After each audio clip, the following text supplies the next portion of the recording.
Kalau saudara suka dengan judul khotbah, saya beri judul sharing firman pada pagi hari ini adalah berhenti membatasi Tuhan. Berhenti membatasi Tuhan. Kita tahu bersama bahwa Bapa adalah Tuhan kita, Tuhan adalah Bapa kita. Dia sangat berdaulat, dia sangat berkuasa, dan lebih daripada itu, dia sangat-sangat mengasihi kita. Ya. Dan namun banyak hal, banyak kali ya anak-anak Tuhan itu membatasi Tuhan dengan pikirannya. Ya, dia banyak yang berpikir bahwa oh ini terjadi, oh karena ini. Saya sakit, oh karena terlalu makan yang berlemak gitu ya. Membatasi Tuhan untuk menyembuhkan. Saya gagal dalam saya mengalami kekurangan di dalam keuangan. Oh karena saya keliru dalam mengelola. Ya mungkin secara kasat mata benar apa yang kita lakukan. Apa yang terjadi hari ini itu, akibat dari kekeliruan kita di masa yang lalu. Mungkin itu benar, tetapi pada saat kita membatasi Tuhan dengan pikiran kita, bahwa apa yang kita alami ini adalah konsekuensi akibat perbuatan kita di masa yang lalu, akibatnya apa Bapak Ibu Saudara? Hidup kita akan terbatas berdasarkan pikiran kita. Karena Amsal berkata bahwa as he thinks, so are we. Jadi sebagaimana kita berpikir, demikianlah kita. Apa yang kita pikirkan, itulah yang terjadi di dalam kehidupan kita. Dan kalau kita punya berpikir, oh saya sakit akibat ini, akibatnya kita kompromi dengan kenyataan yang ada. Kita berpikir, oh ya sudahlah ya memang sudah konsekuensinya, ya memang sudah resikonya. Akibatnya apa? Kita membatasi Tuhan untuk bekerja. Dan saya mau beritahu kepada Bapak Ibu Saudara bahwa kabar baik adalah hidup kita bukan lagi karena berdasarkan apa yang kita perbuat di masa lalu. Hidup kita hari ini kalau kita percaya adalah berdasarkan apa yang Kristus telah kerjakan di masa lalu.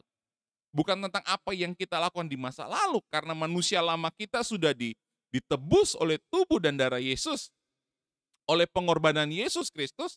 Jadi hidup kita itu bukan lagi akibat dari masa lalu kita, namun hidup kita itu adalah karena karya yang Tuhan Yesus Kristus lakukan. Ini yang harus menjadi iman kita, jadi anak-anak Bapa di dalam Tuhan Yesus Kristus. Jadi mari kita mau belajar bersama-sama pada pagi hari ini. Ayatnya di dalam Yeremia 29 ayatnya yang ke-11 ya. Saya bagi khotbah saya ini dalam mungkin 2 apa 3 part karena cukup panjang. Saya ini masih part yang pertama. Yeremia 29 ayatnya yang ke-11, firman Tuhan berkata begini, "Sebab aku ini, Tuhan, mengetahui rancangan-rancangan apa yang ada padaku mengenai kamu." Demikianlah firman Tuhan. Jadi Bapa mengetahui rancangan-rancangan apa yang ada pada pada Bapa mengenai kita. Ya, demikianlah firman Tuhan, yaitu rancangan damai sejahtera, bukan rancangan kecelakaan, untuk memberikan hari depan yang penuh dengan harapan. Jadi ada 3 rancangan Tuhan dalam kehidupan kita. Yang pertama rancangan damai sejahtera, yang kedua bukan rancangan kecelakaan, dan yang ketiga adalah rancangan yang memberikan kepada kita hari depan yang penuh dengan harapan. Hari depan yang memberikan kita pengharapan, Bapak Ibu Saudara ya. Tapi kita tidak akan bahas semua dalam pagi hari ini. Kita akan bahas beberapa poin-poin yang penting. Yang pertama adalah yang saya ingin sampaikan kepada kita adalah begini. Bapa merancang kehidupan kita. Ayatnya bahwa sebab aku ini mengetahui rancangan-rancangan apa yang ada padaku mengenai kamu. Bapa merancang kehidupan Bapak Ibu Saudara. Sekali lagi, kita mesti tahu Bapa tahu dan Bapalah yang merancang kehidupan kita semua, Bapak Ibu. Saya ingin kita merenungkan sebelum saya lanjut, saya ingin kita merenungkan. Pernahkah kita berpikir, pernahkah kita benar-benar menyadari bahwa Bapa itu tahu dan merancang dengan sangat-sangat detail kehidupan kita. Bapa bukan cuma tahu, tapi dia merancang detail kehidupan kita. Kejadian 1 ayat 1 berkata begini, pada mulanya Bapa menciptakan langit dan bumi. Kata langit di sana menggunakan kata shamayim ya dalam bahasa Ibrani. Langit dan bumi. Nah, ini di depan saudara, di layar saudara ada beberapa gambar, ada 3 gambar. Perbandingan ya.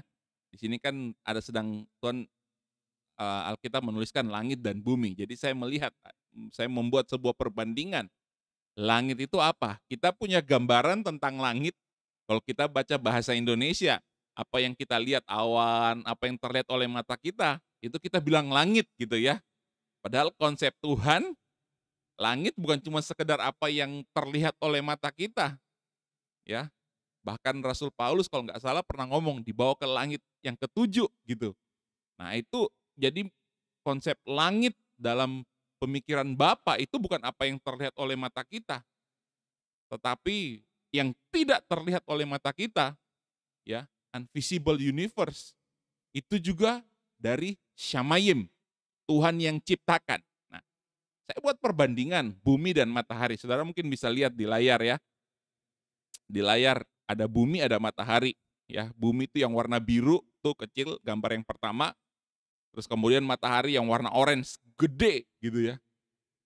Gede, itu baru matahari, itu belum langit Bapak Ibu Saudara. Perbandingannya sudah seperti itu saja. Matahari gede, buminya kecil sekali. Di mana Saudara? Di dalam bumi, kecil banget. Tidak bernilai gitu ya. Tidak ada harganya sama sekali gitu ya. Itu masih matahari dengan bumi. Gambar berikutnya bumi dan galaksi.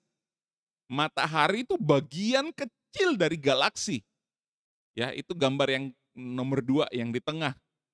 Itu apa namanya? Di manakah bumi? Wah, lebih kecil, matahari aja kecil enggak kelihatan, apalagi bumi tambah kecil lagi. Lebih kecil lagi. Bumi aja lebih kecil lagi, apalagi Bapak Ibu dan Saudara, kita semua lebih kecil lagi, tambah dan kelihatan. Tapi Bapak ngomong, pada mulanya Bapak menciptakan apa? Langit dan bumi. Yang kecil itu masih disebutkan sama Bapak. Tapi itu masih belum langit. Itu masih galaksi. Nah, bahasa Ibrani di gambar yang ketiga, kata langit menggunakan kata shamayim. Shamayim itu invisible universe. Universe apa? Semesta yang kelihatan dan tidak kelihatan. Nah, itu gambar yang ketiga. Ya. Itu pun masih kelihatan sebenarnya. Tapi yang invisible itu sebenarnya ada. Itu Tuhan ciptakan, gambaran tentang langit. Di mana bumi? Galaksi aja ada di dalam Shamayim Bapak Ibu Saudara dan terlihat kecil. Galaksi itu di Shamayim. Di manakah bumi? Lebih kecil lagi. Di manakah manusia? Lebih kecil lagi. Apa yang mau coba saya sampaikan kepada kita pada pagi hari ini lewat gambaran ini adalah begini. Bumi yang kecil itu Tuhan mention di Kejadian 1 ayatnya 1. Kenapa? Karena mereka yang hidup di bumi itu sangat berharga bagi Bapa. Saudara dan saya yang hidup di bumi itu adalah orang-orang atau anak-anak Bapa yang sangat Bapa kasihi, yang sangat Bapa cintai. Bahkan kerennya untuk saudara dan saya yang dibentuk manusia, yang dibentuk dari debu dan tanah itu, yang menurut kita tidak berharga gitu ya, yang ukurannya kecil sekali dibandingkan dengan Shamayim, dibandingkan dengan galaksi, dibandingkan dengan matahari. Kita yang kecil itu kabar baiknya begini. Bapa mengutus Yesus untuk mati buat yang tidak berharga itu. Mengapa? Karena Tuhan tahu. Tuhan merancang dengan sangat detail. Dan lebih daripada itu, Tuhan baik, Tuhan mengasihi, dan sangat-sangat mengasihi manusia. Anak-anaknya yang dikasihi. Amin. Bahkan firman Tuhan berkata dia menjadikan kita apa? Spesial. Dia menjadikan kita segambar serupa dengan Dia. Dibandingkan seluruh ciptaan, dibandingkan dengan langit. Kita adalah gambar dan rupa Bapa. Kita adalah apa? Umat kepunyaan, milik kesayangan Bapa yang Dia kasihi, yang Dia cinta mati. Wah, ini kabar baik. Saudara mesti paham, saudara mesti percaya kalau Bapa cinta mati sama saudara. Bapa sangat-sangat sayang. Cinta mati, Dia mencintai sampai Dia harus mati buat saudara dan saya. Bapa sangat mengasihi kita. Bahkan lebih daripada itu, Bapa tergila-gila ya bahasa saya. Bapa tergila-gila karena kasihnya. Saudara ingat cerita tentang Hosea? Dia sangat tergila-gila dengan istrinya. Meskipun istrinya jatuh dalam dosa, dia terus mengasihi istri. Itulah hati Bapa kita. Dia sangat mengasihi kita. Dia tahu detail kehidupan kita, Dia merancang kehidupan kita. Jika saudara tahu, Bapa tahu, Bapa yang berkuasa itu tahu dan merancang kehidupan kita, maka janganlah khawatir akan hidupmu. Amin. Kita begitu berharga di hadapannya. Kita begitu dikasihinya. Kita begitu dicintainya. Itu sebabnya Dia mau mati buat saudara dan saya. Itu jangan khawatir. Apapun yang menjadi ketakutan kita akan hari esok. Apapun yang menjadi kekuatan yang kita akan hari esok. Apapun yang menjadi kebutuhan kita. Apapun yang menjadi sakit, penyakit, masalah, pergumulan kehidupan kita. Apapun yang menjadi rencana masa depan kita. Ingat baik, jangan khawatir. Karena kenapa? Karena Bapa cinta mati kita. Dia tahu, Dia merancang kehidupan kita. Tidak mungkin ada rencananya atau rancangannya yang gagal. Sebab Bapa sangat mengerti apa yang Bapa lakukan. Amin. Ayub 42 ayat yang dua dikatakan, aku tahu bahwa engkau sanggup melakukan segala sesuatu dan tidak ada satupun rencanamu atau rancanganmu yang gagal. Wow, keren kan Bapa kita? Bapa sanggup, Bapa yang berkuasa, Bapa yang hebat, Bapa yang dahsyat itu sanggup melakukan segala sesuatu. Dan dikatakan apa? Dan tidak ada rencanamu yang apa? Gagal. Ingat baik Bapak Ibu Saudara, siapapun Bapak Ibu Saudara, apapun latar belakang kita, apapun kondisi kehidupan kita hari ini Bapak Ibu Saudara yang dikasihi Tuhan Yesus Kristus. Ingat baik bahwa Dia mengetahui, Dia menciptakan kita, Dia merancang kehidupan kita. Tidak ada rancangannya yang gagal di dalam kehidupan kita. Amin. Jadi jangan membatasi Tuhan. Bahwa aduh keadaanku kayak gini, kayaknya Tuhan salah ngatur deh kehidupanku. Kondisi keuanganku kayak gini, kayaknya Tuhan keliru deh mengirimkan berkat. Enggak Bapak Ibu Saudara. Bapa tidak pernah keliru. Bapa mengetahui segala sesuatu dan tidak ada rancangan Bapa yang gagal di dalam kehidupan kita. Kita mesti percaya itu. Sebab Dia sangat mengasihi kita. Dia sangat mengenal kita. Bahkan sebelum kita dibentuk, Bapa sudah merancang, mengenal kehidupan kita. Katakan amin. Katakan Bapa mengasihiku. 1, 2, 3. Bapa sangat mengasihiku. Amin. Saudara percaya? Bapa sangat mengasihiku. Mengasihi saudara, mengasihi kita semua. Dan tidak satupun rancangannya gagal di dalam kehidupan kita. Jika saudara berpikir saudara sakit, oh rancangan Tuhan gagal. Kalau saudara berpikir saudara mungkin sedang masalah dalam keuangan, atau sedang mengalami pergumulan, sedang mengalami masalah konflik dalam kehidupan, masalah dalam rumah tangga, ingat baik, cerita hidupmu belum selesai. Rancangan Bapa tidak pernah gagal. Ujung-ujungnya akan selalu mendatangkan kebaikan dalam kehidupan kita. Katakan amin. Ujung-ujungnya kita akan menerima kebaikan. Amin. Itulah rancangan Bapa. Percayalah Bapak Ibu Saudara. Tuhan tahu Dia merancang kehidupan kita. Yesaya 46 ayat 4. Nah ini. Yesaya 46 ayat yang 4. Sampai masa tuamu apa? Aku Tuhan tetap Dia, Bapa tetap Dia. Dan sampai masa putih rambutmu apa? Aku menggendong kamu. Bapa menggendong kita, Bapa merangkul kita. Bapa tidak ingin kita berjalan dengan kekuatan kita sendiri. Bapa ingin kita bersandar, bergantung kepadanya, dan Dia yang berjalan bersama-sama dengan kita. Katakan amin. Sampai masa tua kita. Sampai masa putih rambut kita. Katakan amin. Jadi Bapa tidak cuma hadir di awal-awal kehidupan kita. Terus kalau sudah tua udah ditinggalkan. Enggak. Bapa nggak pernah meninggalkan kita. Amin. Umur boleh bertambah, tapi kasih setia kita, kasih setia Tuhan selalu baru setiap pagi di dalam kehidupan kita. Katakan amin. Bahkan kerennya dikatakan, aku akan melakukannya. Aku telah melakukannya. Bapa telah melakukannya. Dan apa?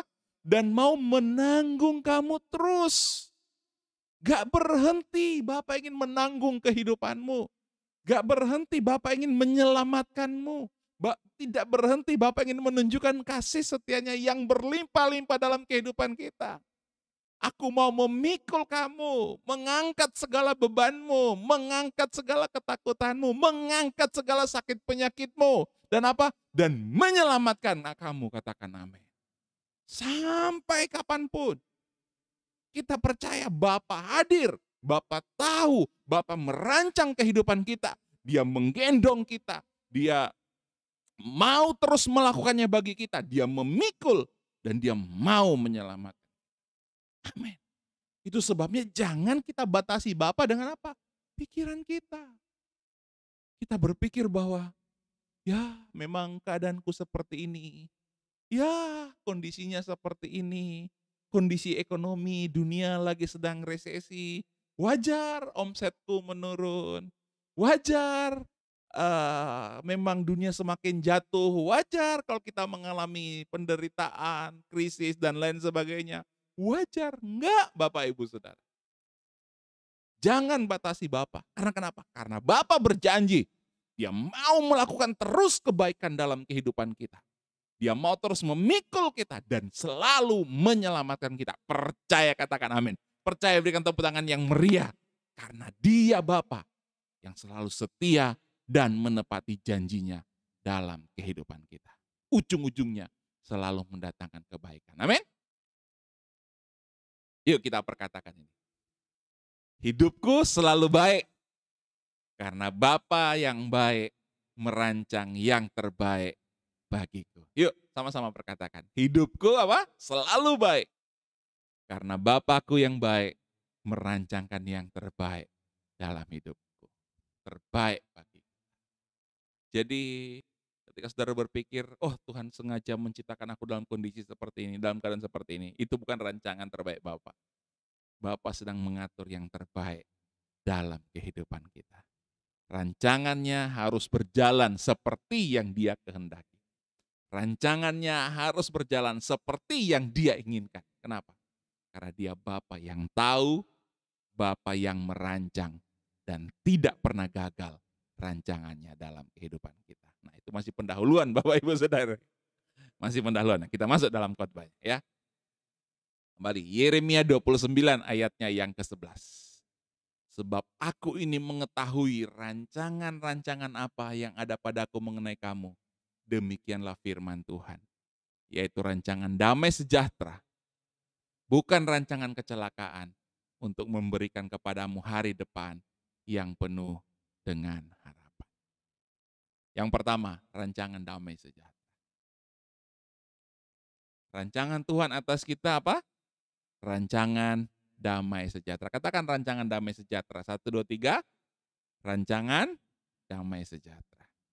Rancangan damai sejahtera dalam bahasa Ibrani menggunakan kata, bahasa Inggris menggunakan kata peace, damai, satu kata. Tapi yang keren dalam bahasa Ibrani. Ibrani menggunakan kata shalom. Waktu kita ketemu orang, kita ngomong shalom. Itu kita sedang menggunakan bahasa, kita sedang berbahasa Ibrani. yang artinya damai sejahtera bagimu. Arti detailnya, shalom itu artinya apa? Yang pertama aman, baik, kehidupanmu aman, hidupmu baik. Bukan cuma aman Bapak Ibu Saudara, shalom dari Bapa, rancangan Bapa atas kita adalah bahagia, menyenangkan, ya, selalu nyaman, ya, selalu menyenangkan. Gak ada tekanan, gak ada pergumulan, itu rancangan Bapa.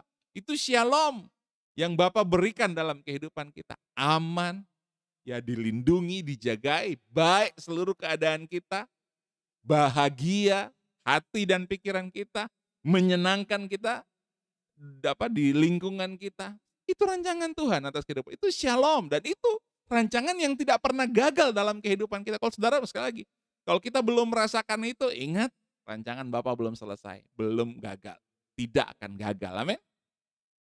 Yang ketiga, shalom juga berarti sejahtera, makmur. Wah, ini kan yang kita suka, sejahtera, diberkati, makmur, prosperity, berkelimpahan. Itu yang Bapa rancangkan.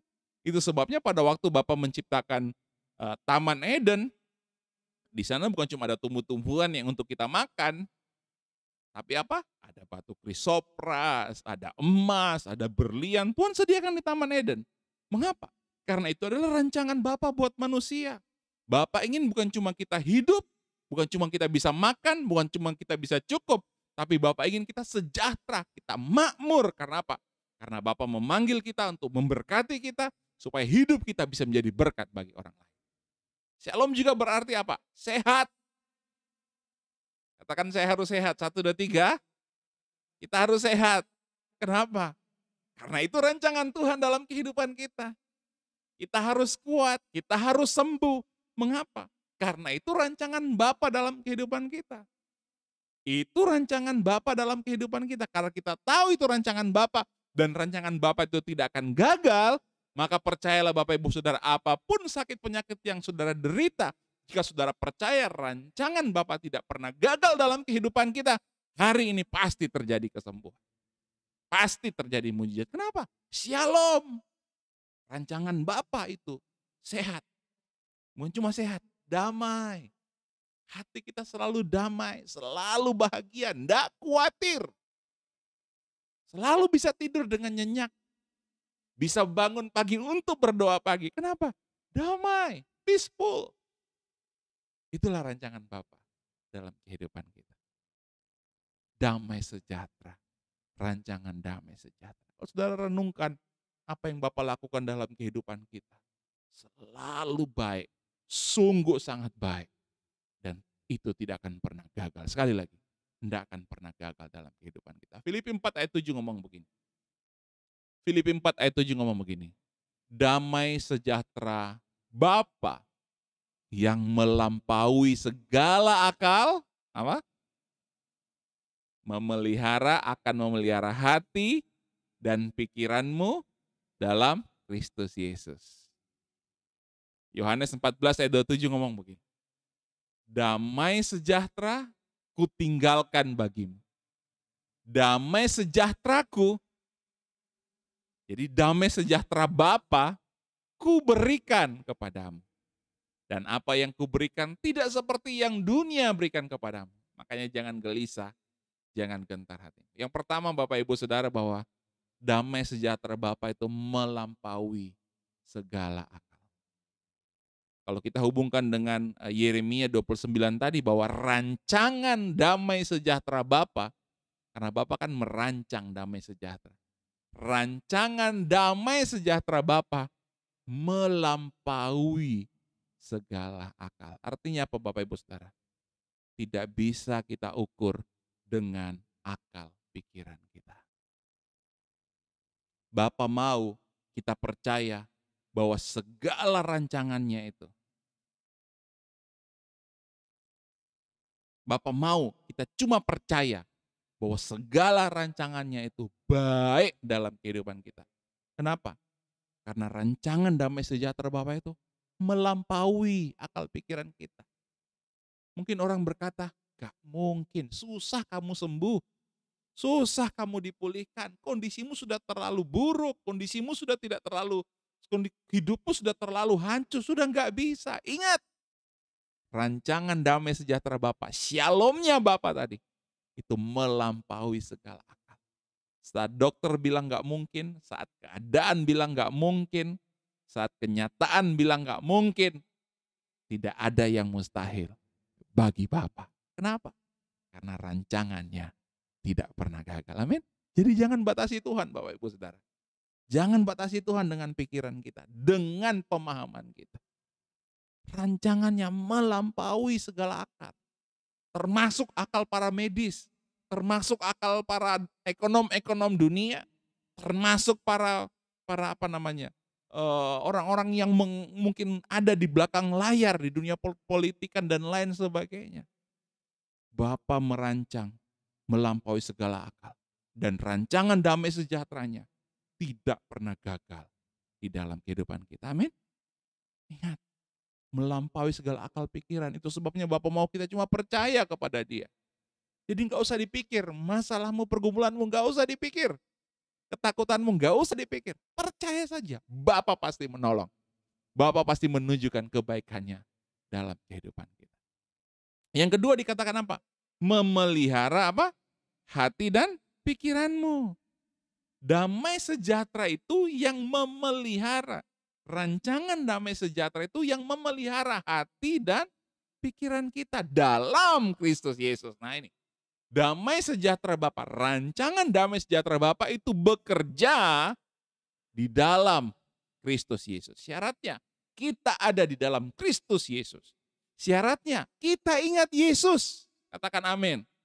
Itu sebabnya setiap hari penting kita menerima tubuh dan darah Yesus. Karena kenapa? Karena damai sejahtera, rancangan damai sejahtera yang melampaui segala akal, yang gak bisa kita ukur dengan pikiran manusia, itu bekerja dalam Yesus Kristus. Di dalam Yesuslah bahwa rancangan itu bisa bekerja dalam kehidupan kita. Karena Yesuslah. Amin. Sesungguhnya untuk kita menerima tubuh darah, kita ingat Yesus. Kita sadar kita ada di dalam Yesus. Maka yang terjadi adalah damai sejahtera itu bekerja sendirinya. Karena kenapa? Firman Tuhan ngomong, damai sejahtera Bapa yang memelihara hati dan pikiran kita. Bukan kita yang menjaga pikiran kita. Bukan kita yang menjaga hati kita seperti di perjanjian lama ya. Tapi apa? Damai sejahtera Bapa yang memelihara hati dan pikiran kita. Jangan batasi Tuhan sekali lagi. Amin. Oh, kita harus menjaga hati, kita harus menjaga pikiran. Kalau kita paham rancangan damai sejahtera Bapa, maka rancangan damai sejahtera Bapa itu yang menjaga, memelihara hati dan pikiranmu di dalam Tuhan Yesus Kristus. Itu sebabnya Tuhan mau kita selalu memandang kepada Dia. Dan yang ketiga, damai sejahtera Bapa dikatakan apa? Kutinggalkan bagimu, damai sejahtera Bapa kuberikan bagimu. Artinya apa Bapak Ibu Saudara? Damai sejahtera Bapa, ya, damai sejahtera Bapa itu kita terima sebagai anugerah. Katakan anugerah, 1, 2, 3, anugerah. Damai sejahtera Bapa kita terima sebagai anugerah atau kasih karunia tanpa syarat yang Bapa berikan karena kasih-Nya kepada kita. Nah, ini kesimpulannya. Yang pertama, melampaui segala akal pikiran manusia. Damai sejahtera Bapa, rancangan damai sejahtera Bapa melampaui segala akal. Yang kedua, rancangan damai sejahtera Bapa memelihara hati dan pikiran kita dalam Yesus Kristus. Itu sebabnya kita selalu berdiri dengan iman bahwa kita ini ada dalam Yesus. Kita mengingat Yesus melalui persekutuan dengan tubuh dan darahnya. Dan yang ketiga, damai sejahtera Bapa kita terima sebagai anugerah tanpa syarat. Bukan karena usaha kita, bukan karena upaya kita, tapi karena kasih karunia-Nya yang Dia kerjakan di dalam hidup kita. Amin. Saya akan akhiri dengan kesaksian Bapak Ibu Saudara.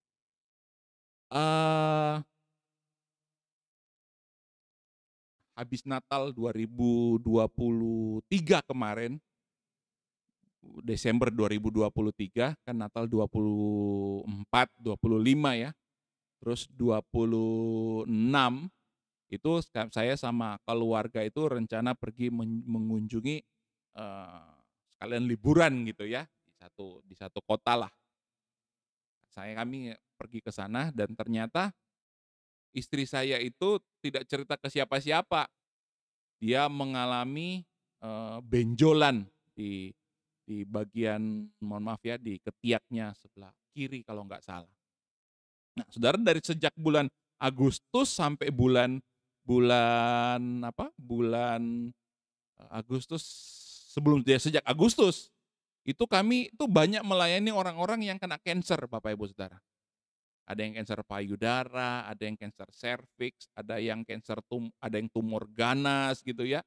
Dan kami tuh bukan cuma melayani yang sakit, tapi kami juga berjumpa dengan beberapa medis, dengan dokter-dokter yang menangani mereka. Istri saya pun bertanya gitu, "Ini kenapa bisa kayak gini? Awalnya gimana?" Jadi menurut menurut apa, jadi secara tidak langsung kami itu mengetahui bahwa, oh, ini gejala-gejala orang yang kena kanker.